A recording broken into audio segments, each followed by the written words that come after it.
Bueno, vamos a trabajar con el tema valores extremos de una función real de variables reales. Para ello, vamos a fijarnos los objetivos de definir y describir el concepto de punto extremo y valor extremo, de determinar los puntos críticos de una función de dos variables, utilizar el criterio de la segunda derivada, determinar los extremos relativos de una función sin restricciones y resolver problemas que reducen al cálculo de extremos de funciones reales de varias variables reales. Bien, para ello entonces vamos a proponer un problema que lo vamos a desarrollar en clase. Ahora ustedes lo van a plantear y en la clase vamos a hablar sobre este problema, que consiste en encontrar el volumen de la mayor caja rectangular situada en el primer octante con tres caras en los planos de coordenadas y un vértice en el plano x más 2y más 3z igual a 6. Bien, la gráfica es aproximadamente esa. Sáquenle por favor una foto para poder hacer el planteo antes de la clase.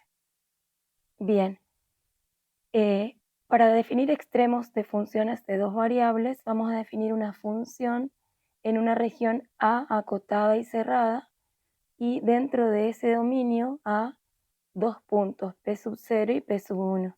Entonces los valores de f en P0 y en P1 son tales que f en P0 es menor o igual a f de xy y además menor o igual a f en P sub 1 para todo xy del dominio.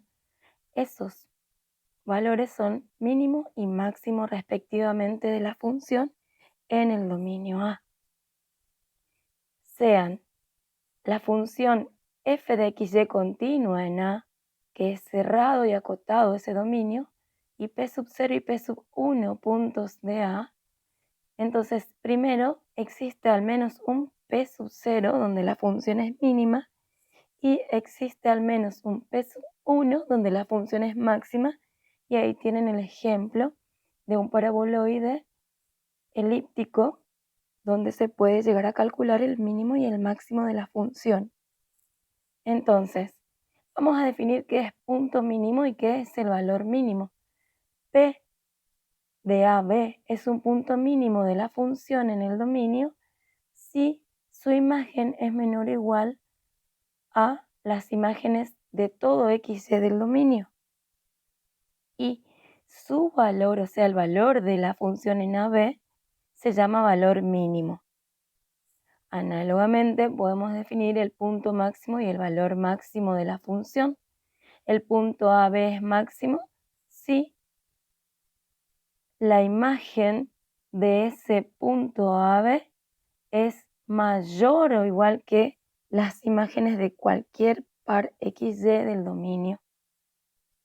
Y justamente a ese valor, al valor de FAB, se le llama valor máximo. Entonces, vamos a definir qué puntos críticos en una función de dos variables. Un punto AB, por ejemplo, va a ser crítico si las derivadas parciales respecto de x y de y en AB se anulan simultáneamente, y si también puede pasar las derivadas parciales no existen o son infinitas. Bien, entonces hay una condición necesaria que tenemos que definir, que es que cuando las derivadas parciales respecto de x y de y en el punto definido AB se anulan simultáneamente, y eso significa que geométricamente existe un plano tangente a la superficie que es horizontal en el punto AB. Bien, pero puede pasar que en una superficie como la de la figura existe un plano tangente horizontal a la superficie en un punto, que es el punto de silla, donde el plano ese va a atravesar a la superficie y no va a estar toda la superficie por encima o por debajo. Entonces esa condición es necesaria, pero no es suficiente. De allí es que definimos la condición suficiente. Bien, esta condición dice que si en AB se cumple la necesaria ya definida y además el hessiano, que es el determinante definido en ese rectangulito resaltado, ¿no es cierto? Y vemos que en esos valores que calculemos en una actividad, el hessiano es mayor que 0, va a haber un mínimo si la segunda derivada parcial respecto de x dos veces en AB es mayor que 0, va a haber un máximo si el hessiano es mayor que 0 y la segunda derivada respecto de x dos veces en AB es menor que 0, y va a haber un punto de encilla o de encilladura si el hessiano es menor que 0. Bien, entonces, aquí les vamos a plantear dos ejercicios, ¿sí? Que el que me interesa que resuelvan antes de la clase es el problema de introducción. Bueno, muchas gracias, nos vemos en clases.